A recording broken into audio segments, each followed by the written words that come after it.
The massive alien fleet appeared suddenly at the edge of Earth's solar system, their ships gleaming like dark stars against the void of space. The Centauri Alliance had conquered 12 star systems before reaching Earth, and they expected this conquest to be no different. Their warships, stretching for miles across the inky blackness, moved forward with practiced precision. Commander Rel stood on the bridge of the flagship, his tall frame casting a shadow across the holographic display of Earth. "Another primitive world," he said to his officers, his voice filled with the boredom of routine. "They haven't even colonized their entire planet yet." But as the fleet approached Earth's orbit, something unexpected happened. Their sensors detected hundreds of defense satellites, and a well-organized fleet of human ships moved into defensive positions around the planet. This wasn't the scattered resistance they usually encountered from less developed worlds.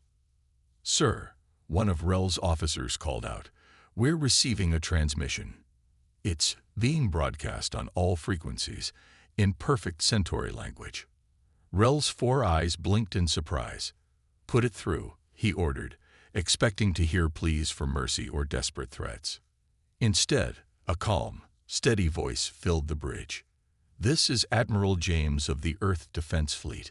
We welcome the Centauri Alliance to our solar system and request peaceful diplomatic discussions." The bridge fell silent. Rel's officers looked at each other in confusion. This wasn't how first contact usually went. Where was the panic, the chaos, the frightened screaming? "They must not understand our power," Rel said, trying to make sense of the situation. He ordered his communications officer to send back their standard message of intimidation, complete with visuals of their previous conquests and demands for immediate surrender. The response came back quickly. Admiral James speaking again. "We understand your message, Commander Rel, but we believe there's been a misunderstanding. Earth is not interested in surrender. However, we are very interested in discussing trade agreements, cultural exchange programs, and mutual defense treaties." Rel slammed his fist on his command console. "Scan their fleet. I want to know their weapons capabilities." The results shocked him. The human ships were well armed, their technology surprisingly advanced. But what truly stunned him was their formation. It wasn't just defensive. The humans had positioned their fleet in a way that could either defend or attack. They were ready for both war and peace. "Sir," his tactical officer reported, "we're detecting more human ships arriving from behind Mars." They have bases on Mars, sir, and we're picking up signals from several of their moons. They've colonized more of their system than our initial scans showed." Admiral James's voice came through again. "Commander Rel, we've taken the liberty of preparing a neutral meeting location on our space station Unity. We have comfortable quarters ready for your diplomatic team, adjusted to Centauri atmospheric preferences. Shall we say 14 Earth hours from now?" Rel stood frozen, his mind racing. In all his years of expanding the Alliance's territory, no species had ever responded like this. They were supposed to be primitive, barely able to reach their own moon. Instead, they were offering hospitality and speaking his language. "Sir," his second-in-command prompted, "what are our orders?" Looking at the human fleet's formation again, Rel noticed something else. They weren't showing all their cards. The positions of their ships suggested hidden capabilities, strategic depths left deliberately unclear. These humans were either incredibly foolish or dangerously clever. "Accept their invitation," Rel finally said, "but keep our fleet at ready status. I want to know what game these humans are playing." As the communications officer relayed their acceptance, Rel watched Earth rotate slowly on his display screen. The planet looked peaceful from up here, but something told him that this small blue world held more surprises than the Alliance was prepared for. "Sir," his science officer spoke up, "should I inform the Alliance Council that the humans want to negotiate?" "Yes," Rel replied, still staring at Earth. "Tell them we may have significantly underestimated this species." The Unity space station hung like a shining wheel against the backdrop of Earth. As the Centauri shuttle approached, Commander Rel studied its design through the viewport. The station's rotating rings maintained artificial gravity, a technology his people had mastered centuries ago. Yet something about the human construction seemed different, more elegant, perhaps. Final approach cleared, came the calm voice of Unity's traffic control.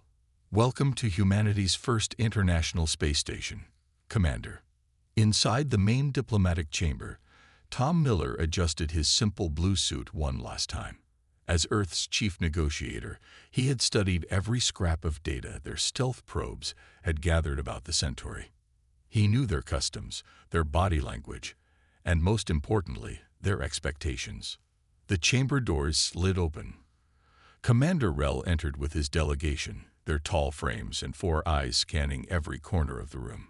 Tom noticed their hands staying close to their ceremonial weapons, weapons that his security scans had confirmed were very real and very functional. "Welcome to Unity Station," Tom said in perfect Centauri, giving their traditional greeting gesture. "I trust your journey was comfortable." Rel's upper eyes narrowed while his lower ones focused on Tom. "You speak our language well, human. Too well for a species that hasn't left its solar system." Tom smiled warmly. "We're full of surprises, Commander. Shall we begin our discussion over refreshments? We've prepared both Earth delicacies and traditional Centauri meals." The aliens took their seats at the large round table, visibly tense as human staff served drinks and food. One of Rel's officers whispered something, and Tom pretended not to hear their discussion about poison scanners showing everything was safe. "Let's address the elephant in the room," Tom said, using an Earth phrase that made the translator buzz slightly. "You came expecting to add Earth to your alliance through force. We're proposing something different. Voluntary partnership." Rel set down his untouched drink. "You understand nothing, human. The alliance doesn't make partnerships. We expand, we protect, we rule. That is our way." "And how's that working out?" Tom asked, taking a sip of his water. 12 systems under your control, each one requiring constant military presence to maintain order. It must be expensive." The commander's 4 eyes blinked in rapid succession, a sign of surprise in Centauri body language. "You know about our other territories." "We know many things, Commander. We also know that 3 of your conquered worlds are showing signs of rebellion. Wouldn't it be nice to have an ally that actually wants to work with you? One that could help stabilize those troubled regions through trade and cultural exchange." The Centauri delegation whispered among themselves. Tom could see their growing unease. Humans weren't supposed to know these things. They weren't supposed to be this prepared. "What exactly are you proposing?" Rel asked finally. Tom touched a control panel, and a holographic display appeared above the table. "Earth joins the alliance as an equal partner. We share some of our unique technologies. You share some of yours. Our ships help patrol trade routes, reducing your military strain. And most importantly, the galaxy sees the alliance accepting a strong world by choice, not conquest. And if we refuse, then we remain at the current situation," Tom said calmly. "Your fleet watching our fleet, wasting time and resources that could be better spent elsewhere. Though I should mention, you might want to check on your ships near Jupiter. The radiation there can be quite tricky for vessels not designed for it." Rel's communication device buzzed immediately. He read something that made all 4 eyes go wide. 3 of your patrol ships are experiencing system failures," Tom explained. "Don't worry, our rescue vessels are already on their way to assist. Consider it a show of good faith between future partners." The commander stared at Tom for a long moment. "You planned this." "We planned for everything, Commander. That's why we're offering partnership instead of demanding it. Now, shall we discuss the details of our trade proposal?" As Tom pulled up more holographic displays, he noticed the Centauri delegation's posture changing.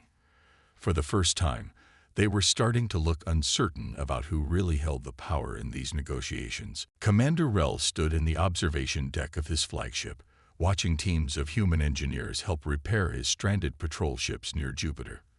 Their efficiency was remarkable. More unsettling was how well prepared their rescue ships had been for Centauri technology. "Sir," his intelligence officer called from behind him. "You need to see this." The officer pulled up a holographic display showing Mars. What had seemed like a few scattered bases from their initial scans was actually much more. Hidden beneath the red dust were sprawling underground cities. Massive farms grew food in protected domes. Factories produced ships and weapons in caves larger than cities. "How did we miss this?" Rel demanded. "The humans use some kind of cloaking technology we've never seen before," the officer explained. "They hide most of their infrastructure underground. What we can see is only the surface." A message flashed across their screens, another transmission from Earth's negotiator, Tom Miller. "Commander, I hope your ships are running better now. Would you be interested in a tour of our Mars colonies? We'd be happy to show you our terraforming project." Rel felt his anger rise. The humans weren't just offering, they were showing off. Hours later, Rel found himself in a transparent transport tube, speeding through the Martian underground. Tom Miller sat across from him, pointing out features of the colony as they passed. "This section was built just 3 years ago," Tom explained. "We can construct these habitats quite quickly now. The real challenge was developing materials that could withstand radiation and temperature changes while remaining invisible to most scanning technologies." "Why hide all this?" Rel asked. Tom smiled. "The same reason you hide the rebellion problems in your outer systems, Commander.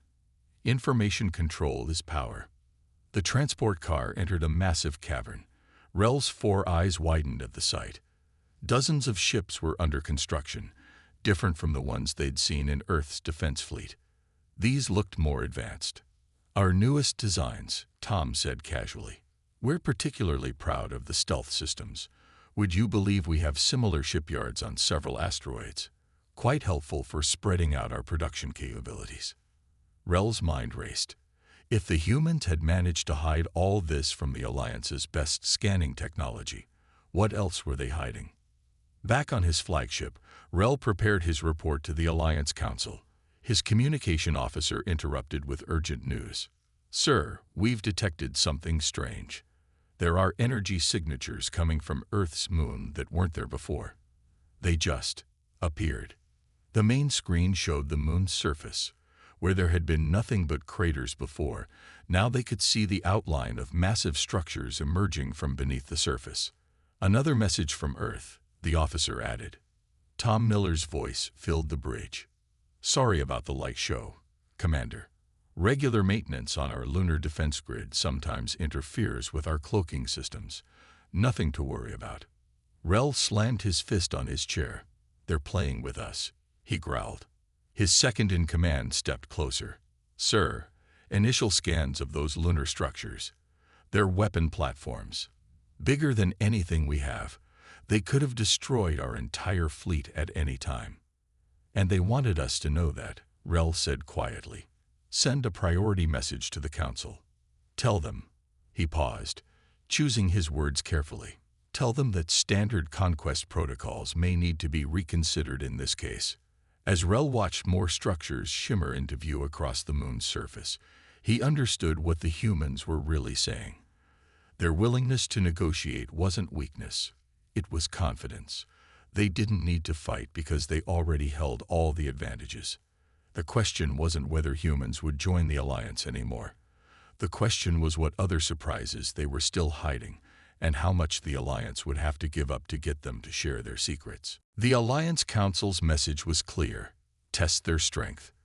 Commander Rel read it twice, standing in his private quarters. He didn't want to do this, but orders were orders. 3 Centauri warships moved silently toward a small human outpost near Jupiter's moon Europa. The outpost looked weak, just a simple research station according to their scans. The Council had chosen it as an easy target. "Begin the attack," Rel ordered, his voice heavy. "Minimal force. Let's see how they respond." The warships fired warning shots first, energy beams lighting up the space around the station. Everyone on Rel's bridge waited for panic, for desperate calls for help. Instead, the shots hit nothing. "Sir," his weapons officer called out, "some kind of shield technology. We didn't even detect it until we fired." Before Rel could respond, small objects detached from the station's surface. They had looked like ordinary maintenance panels, but now they transformed into defensive drones. Dozens of them, then hundreds, swarming around the Centauri ships like angry insects. "Incoming transmission," his communications officer announced. Admiral James's voice filled the bridge, still calm as ever. "Commander Rel, I see you're admiring our Europa Research Station's defense systems. Fascinating technology, isn't it? We adapted it from our study of deep-sea creatures on Earth." The drones hadn't fired a single shot. They didn't need to. Their complex movement patterns were disrupting the Centauri ship's sensor systems, effectively blinding them. "Sir, we're detecting energy signatures," the tactical officer reported, his voice shaking. They're everywhere, coming from the ice of Europa itself." Hidden defense platforms emerged from beneath Europa's frozen surface, surrounding the Centauri ships. They had been there all along, invisible until now. "Don't worry, Commander," Admiral James continued. "Our platforms are purely defensive. Though I should warn you, any hostile action against our station will trigger automatic responses. Would you like me to list them?" Rel's second-in-command whispered urgently, "Sir, those platforms. Their power readings are off the charts. One of them could destroy our entire attack group." "Admiral," Rel said carefully, "this was merely a training exercise to test our joint response capabilities." There was a pause, then a light chuckle from Admiral James. "Of course it was, Commander. And may I say, your ships performed admirably. Though next time, perhaps warn us before conducting such tests. We wouldn't want any unfortunate accidents." The threat in those words was clear, yet still wrapped in that maddening human politeness. "Recall the ships," Rel ordered. As his warships retreated, the drones simply vanished, seemingly melting back into the station's surface. The defense platforms sank beneath Europa's ice, becoming invisible once more. A new transmission came through, this time from Tom Miller, the human negotiator. "Commander, since you're interested in our defense capabilities, would you like a proper demonstration? We're conducting routine tests next week. Your observers would be welcome." Rel stared at the station through his viewport. It looked harmless again, just a simple research outpost. But now he knew better. "That would be appreciated," he replied. Later, in his private message to the Alliance Council, Rel wrote, "The humans knew we would test them. They predicted exactly where we would strike. Everything we saw today was just what they wanted us to see. And the most terrifying part, this was them being friendly."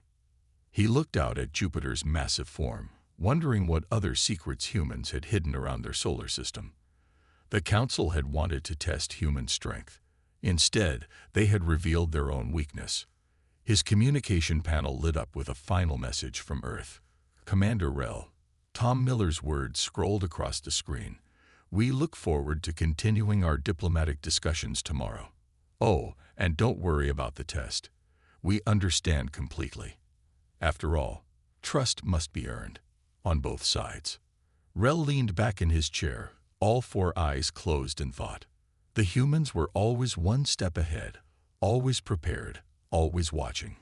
And somehow, that made them more terrifying than any enemy the Alliance had ever faced. In the quiet of his study room aboard the flagship, Commander Rel reviewed the historical data Earth had shared about their species.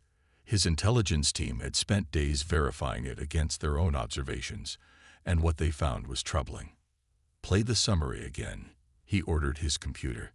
The screen lit up with images of Earth's past. Humans fighting with primitive weapons, then guns, then machines of war. Cities rising and falling. Nations splitting and merging. Through it all, a constant cycle of conflict and peace. "Sir," his chief researcher entered the room, carrying a data tablet. "You need to see this analysis of human technological development." The display changed to show a timeline. It was shocking. Humans had gone from their first powered flight to landing on their moon in just 66 years. They had developed computers, nuclear power, and space travel in less time than it took most species to master a single new technology. How is this possible? Rel asked, all four eyes fixed on the display. That's the interesting part, sir, the researcher explained. Their conflicts drove their progress. Each war pushed them to develop faster, think smarter, build better. But here's the strange thing. After each war, they didn't destroy themselves. They rebuilt, together. More images flashed across the screen. Former enemies becoming allies, countries that once fought now trading and sharing culture, humans working together to solve global problems. Look at this, the researcher continued, pulling up newer data. When they faced climate change, they didn't fall apart. They unified. When they discovered dangerous asteroids near their planet, they built a global defense system. Every crisis made them stronger. Rel stood and walked to his viewport, watching Earth rotate slowly in the distance. Send this to the Council, he ordered. They need to understand what we're dealing with. Hours later, Rel found himself in another meeting with Tom Miller on Unity Station. This time, he had questions of his own. Your history, Rel began, it's full of war.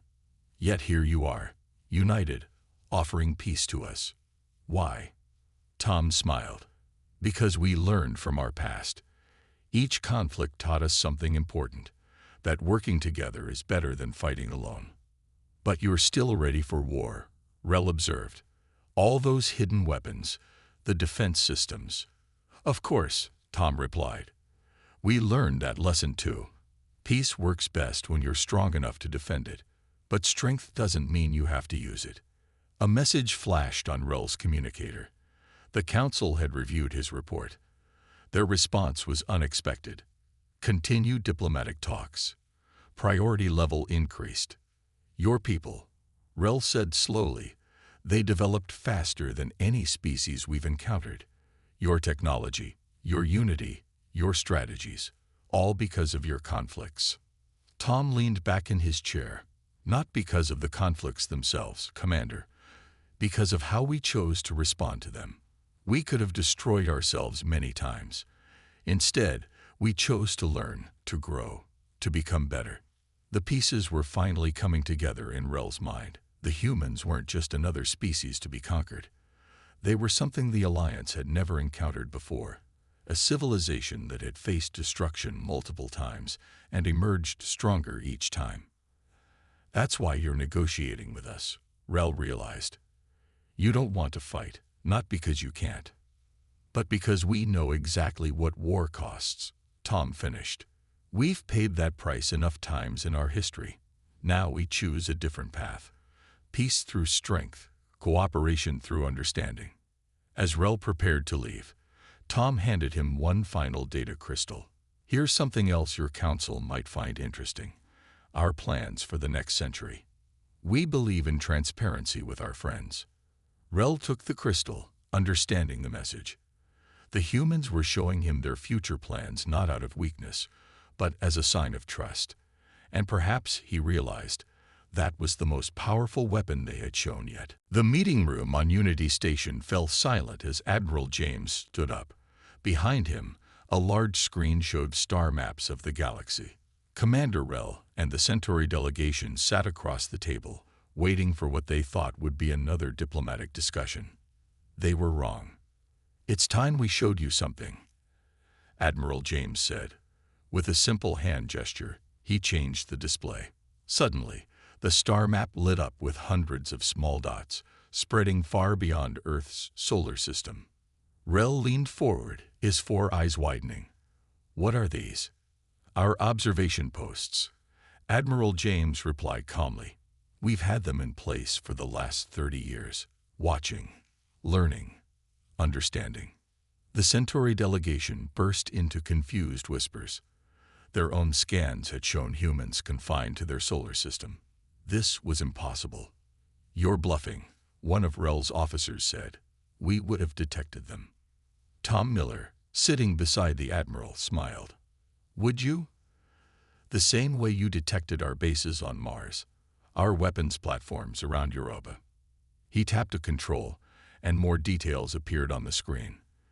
These posts use technology we developed specifically to be invisible to Centauri sensors.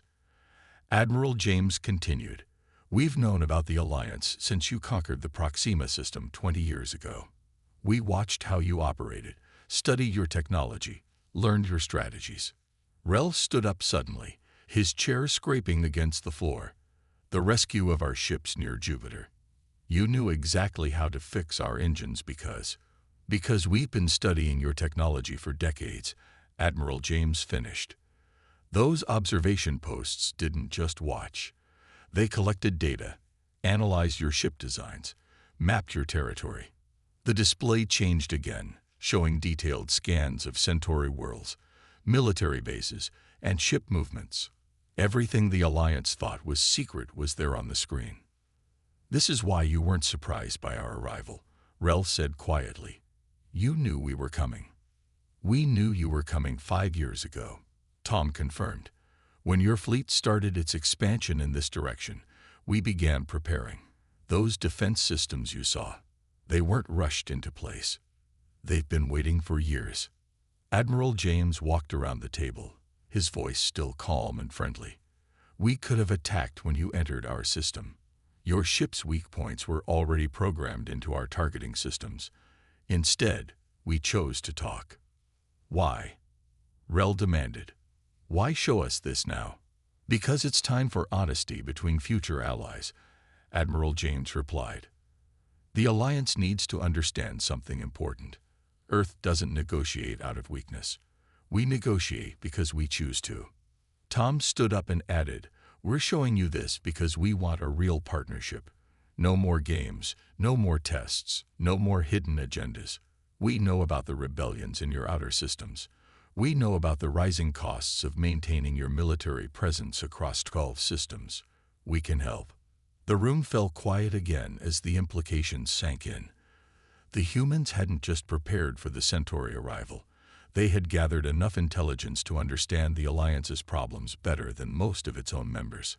"The Council," Rel began, "will receive full details of everything we've shown you today," Admiral James said, "along with our proposal for how Earth can help stabilize the Alliance's territories through joint peacekeeping operations and technological cooperation." Rel looked at the star map again, at all those watching posts scattered through space. His people had thought they were the mighty ones, coming to conquer a primitive world. Instead, they had walked into humanity's carefully prepared welcome. "One last thing," Tom added, pressing another button. New dots appeared on the map, spreading even further into unexplored space. "These are the observation posts we launched last week.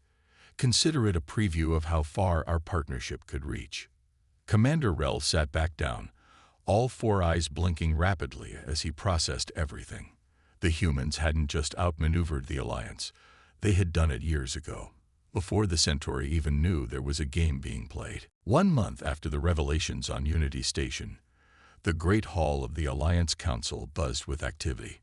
Representatives from all 12 conquered systems gathered to witness something unprecedented: the signing of a voluntary partnership treaty with Earth. Commander Rel stood at the front of the hall beside Admiral James and Tom Miller. The past month had changed everything. After Earth revealed their observation network, the Council had no choice but to reconsider their entire approach to galactic relations. "The treaty is ready," announced the Council leader, holding up a crystal data tablet. "But before we proceed, we must ask one final time. Why choose partnership when you could have conquered us instead?" Admiral James stepped forward. The hall fell silent, everyone wanting to hear his answer. "Because conquest creates enemies," he said simply. "Partnership creates strength."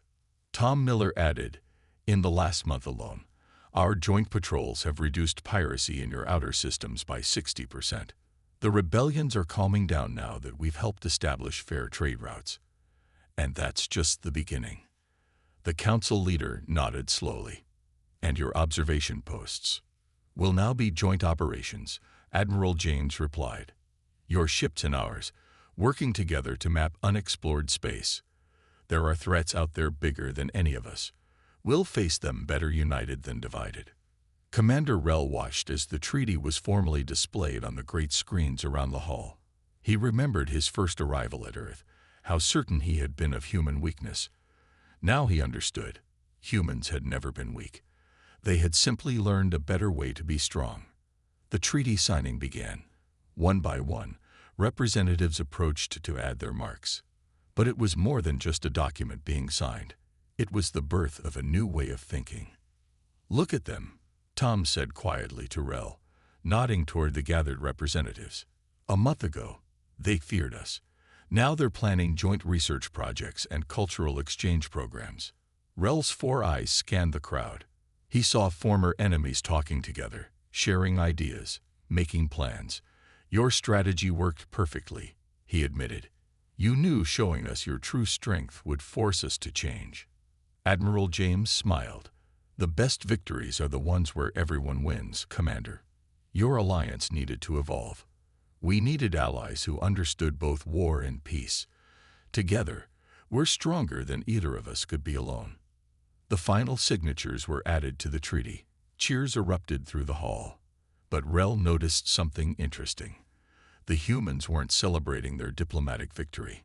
Instead, they were already at work, meeting with representatives, discussing the practical details of their new partnership. "There's something else," Rel said suddenly, understanding dawning in his mind. "All those observation posts, the hidden weapons, the advanced technology. You're preparing for something bigger, aren't you?" Admiral James and Tom shared a knowing look. "Let's just say," Tom replied, "that our posts detected some interesting things in the far reaches of space, things that make our new alliance very, very important." "And you'll tell us what these things are?" "Of course," Admiral James said. "We're partners now. No more secrets." He paused, then added with a slight smile, "Well, no important ones, anyway."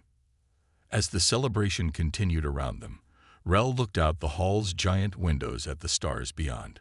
The galaxy suddenly seemed larger, more mysterious, and more dangerous than before. But for the first time, he felt truly confident about facing those dangers. Because Earth had taught the Alliance something crucial. True strength wasn't about having the biggest fleet or the most powerful weapons. It was about having the wisdom to make allies instead of enemies, to choose cooperation over conquest, and to prepare for the future while learning from the past. The humans had changed everything. And somehow, Rel knew this was just the beginning.